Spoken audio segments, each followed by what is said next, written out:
Bonjour, c'est Samuel, apprenti conteur. Durant cette escale passée au Tibet, nous poursuivons la rencontre avec Tsukpa, pauvre marchand devenu conseiller du roi. Les jours paisibles ne durent guère. Un matin, le roi, furibond, convoque son nouveau conseiller et lui demande de retrouver sa bague de turquoise disparue. Tsukpa est désespéré. Cette fois, je n'échapperai pas à la hache du bourreau. Par chance étonnante, j'ai pu dire à l'aubergiste combien de crêpes étaient cachées sous sa serviette. Par chance insensée, j'ai retrouvé le cheval du roi. Mais je sens que sa bague de turquoise me sera fatale. Ah, autrefois j'étais pauvre, mais heureux.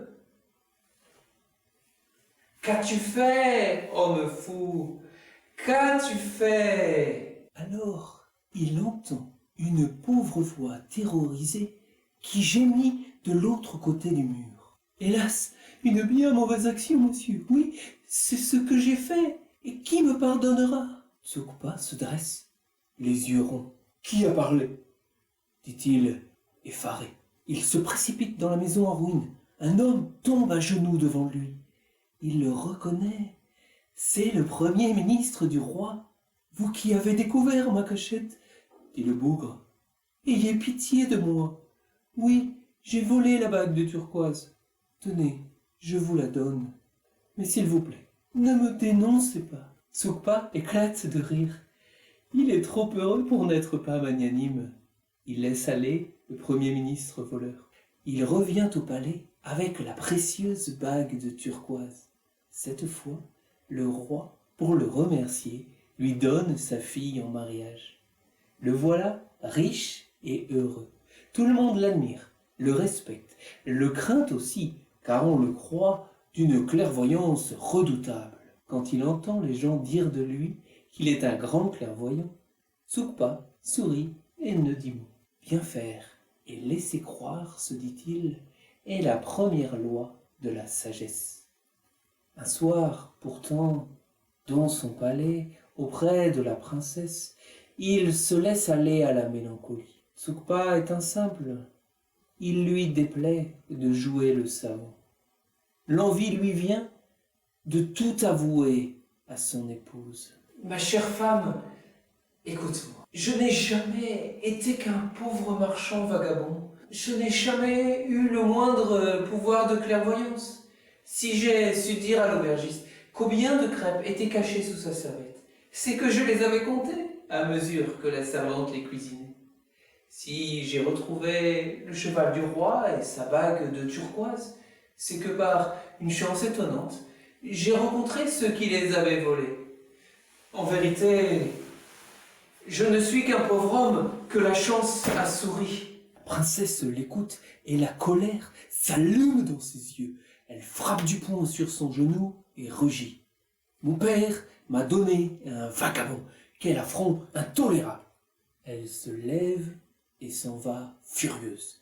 Elle se rend tout droit chez le roi son père. Ton maître clairvoyant n'est qu'un imposteur, lui dit-elle. Voici pourquoi. Elle lui raconte ce que vient de lui dire le pauvre Tsukpa. Le roi, perplexe, se gratte la barbe. Il réfléchit longuement. Il répond enfin. Avant de faire trancher sa tête, je voudrais le soumettre à une dernière épreuve. Après tout, il ne t'a peut-être pas dit la vérité. Il appelle son chambellan et lui dit. Monte sur la montagne. Grimpe plus haut que les forêts, plus haut que les bêtes sauvages. Grimpe jusqu'au dernier brin d'herbe avant les neiges éternelles. Là, tu saisiras entre le pouce et l'index le premier insecte que tu trouveras et tu l'envelopperas dans ton mouchoir et me le ramèneras. Ainsi fait le chambellan.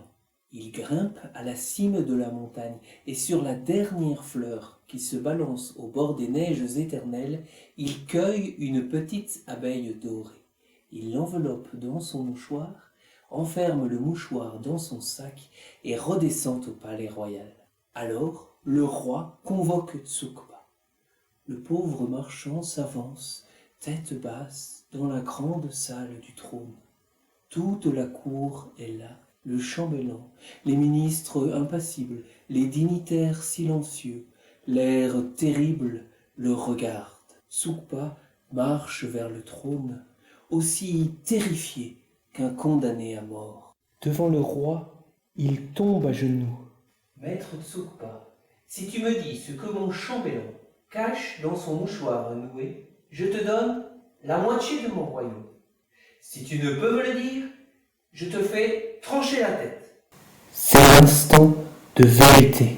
Je suis perdu. Il renifle, essuie une larme sur sa joue, puis il dit tout tremblant. J'entends déjà le sabre de ton bourreau tournoyer autour de mon crâne. Il fait un bruit semblable à l'abeille bourdonnant autour de la fleur. Le chambellan ouvre son mouchoir. Une abeille s'envole. Le plus étonné de tous, c'est Tsukpa. Bouche bée, il la regarde disparaître par la fenêtre. Sans penser à ce qu'il disait, il a nommé l'insecte que le chambellan cachait dans son mouchoir. Il a gagné la moitié d'un royaume. Plus jamais, jusqu'à sa mort lointaine, Tsukpa ne voulut jouer au clairvoyant de peur que sa chance ne l'abandonne. On dit qu'il devint, au fil des ans, d'une grande et belle sagesse tranquille. Et j'ajouterais, Tsukpa a osé demander à l'aubergiste une crêpe, objet de son rêve. Cela semblait impossible, il n'avait pas d'argent. Pourtant, il a obtenu plus que tout ce qu'il avait pu rêver. Si vous avez aimé la vidéo, pensez au petit pouce, à vous abonner et à cliquer sur la cloche pour continuer le voyage. Nous poursuivons notre escale au Tibet avec la rencontre d'une pauvre femme. La broderie de son rêve va l'amener dans un monde merveilleux. À bientôt pour de nouvelles vidéos.